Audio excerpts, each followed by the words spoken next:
সবার আগে শেখ হাসিনা এবং ওবায়দুল কাদেরকে পুশিং করেন।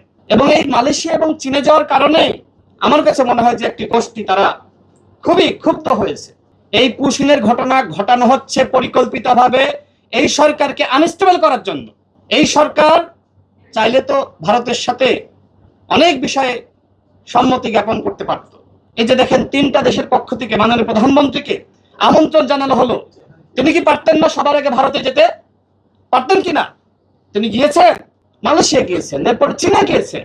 এবং এই মালয়েশিয়া এবং চীনে যাওয়ার কারণে আমার কাছে মনে হয় যে একটি গোষ্ঠী তারা খুবই ক্ষুব্ধ হয়েছে এবং এরপরে পুশিং ঘটিয়ে এবং সীমান্তে নানান ধরনের ঘটনা ঘটিয়ে সরকারকে বিব্রত করার পায়তারা করছে। এই ঘটনাই তো প্রমাণ করে যে বাংলাদেশে আধিপত্যবাদ এবং আগ্রাসন বিরোধী শক্তি বিএনপির থেকে দ্বিতীয় আর কেউ নাই। এর থেকে বড় উদাহরণ আর কি হতে পারে?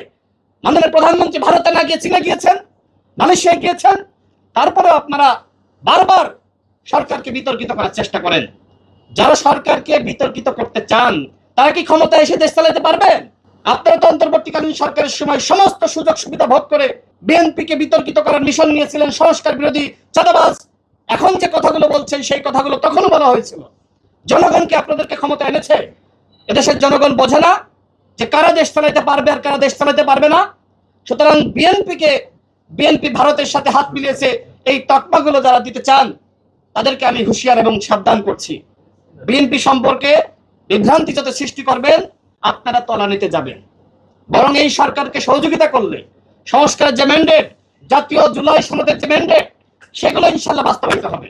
আমি সর্বশেষ বলবো, এই যে 3টা বিষয় আমাদের ভাইয়েরা প্রোগ্রাম করছে, এই 3টা বিষয়ে আমাদের ঐক্যমত দরকার।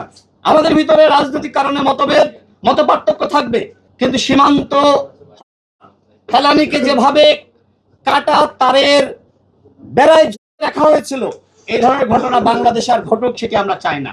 আমরা ভারতকে বলবো যে আপনাদের সাথে আমরা সম্পর্ক চাই। আমরা আওয়ামী লীগের মধ্যে সম্পর্ক চাই না। আমরা চাই মর্যাদার সম্পর্ক, সম্মানের সম্পর্ক। আমরা প্রতিবেশীকে অস্বীকার করতে পারি না, কিন্তু সেই প্রতিবেশী যদি সবসময় আমাকে ব্যর্থ করার চেষ্টা করে, সেই প্রতিবেশী যদি সবসময় মনে করে যে বাংলাদেশ কোনো রাষ্ট্র নয়, 71-এ আমরা তাদেরকে সহযোগিতা করেছিলাম, সুতরাং এখন আমরা যেভাবে চাইবো বাংলাদেশ সেইভাবে চলবে, এটাকে আমরা মানবো? 71-এ ভারত তার প্রয়োজনে সহযোগিতা করেছে, আর এদেশের মানুষ নিপীড়িত হচ্ছিল, শোষিত হচ্ছিল, বঞ্চিত হচ্ছিল, যে কারণে এদেশের জনগণ হাতে তুলে নিয়েছিল। সুতরাং ভারত যদি মনে করে যে আজীবন প্রতিদান দিতে হবে, এত মাথা নিচু করে বাংলাদেশের জনগণ বসবাস করবে না। আমরা ভারতের চোখে চোখ রেখে কথা বলতে শিখেছি। সুতরাং ভারতকে বলবো এই সীমান্ত বন্ধ করতে হবে। বাংলাদেশকে দুর্বল ভাবে যদি সীমান্তে আপনারা চালান, তাহলে কিন্তু আমাদের বিজিবি পাল্টা চালাবে, সেই হুঁশিয়ারি কিন্তু তারা উচ্চারণ করেছে। আর পুশিংয়ের কোনো ঘটনা মেনে নেওয়া হবে না। বাংলাদেশের জনগণ ইতিমধ্যে তারা কিন্তু সীমান্ত পাহারা দিচ্ছে।